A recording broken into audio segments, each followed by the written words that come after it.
നമ്മൾ ഇതെങ്ങനെയാണ് നടുന്നതെന്ന് നോക്കാം കേട്ടോ. അപ്പോൾ അത് വേറെ കാര്യമൊന്നുമില്ല, നമ്മൾ നോർമലായിട്ട് ചെടിയൊക്കെ നടുന്ന അതേ രീതിയിലാണ് പോട്ടിൽ നടുന്നത്. അതായത് മണ്ണും മണലും ചകിരിച്ചോറും മിക്സ് ചെയ്ത് ഇതിലേക്കിട്ട് ചുമ്മാ നട്ടാൽ മതി, വേറെ കാര്യമൊന്നുമില്ല. പിന്നെ നമ്മൾ നിലത്ത് ഇടുവാണെങ്കിൽ ഇഞ്ചിയൊക്കെ അതുപോലെ തന്നെ തടവെടുത്ത് വേണം നടാൻ.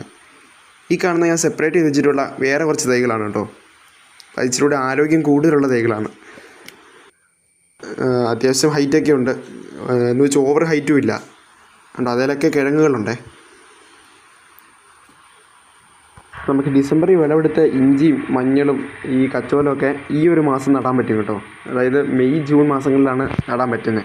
ഇപ്പോൾ ഈ പറഞ്ഞ മാസങ്ങളിൽ തന്നെ നടണമെന്നും നിർബന്ധമില്ല കേട്ടോ. ഇപ്പോൾ നമുക്ക് വീട്ടാവശ്യത്തിനൊക്കെ ആയിട്ടൊക്കെ നടുമ്പം ജസ്റ്റ് ഒരു ഗ്രോ ബാഗിൽ ചുമ്മാ കുഴിച്ച് വെച്ചാലും മതിയാവുമല്ലോ. പിന്നെ അത് വളരുന്നതനുസരിച്ച് നമുക്ക് എടുത്താൽ മതി. പിന്നെ ഈ കാണുന്ന അത്യാവശ്യം നല്ല ഹോളുള്ളൊരു പോട്ടാണ് കേട്ടോ. അപ്പോൾ അതിനകത്ത് ഞാൻ നേരത്തെ കുറച്ച് ചെടികൾ നട്ടായിരുന്നതാണ്. നമ്മുടെ സ്പൈഡർ പ്ലാന്റ് എന്ന് പറഞ്ഞ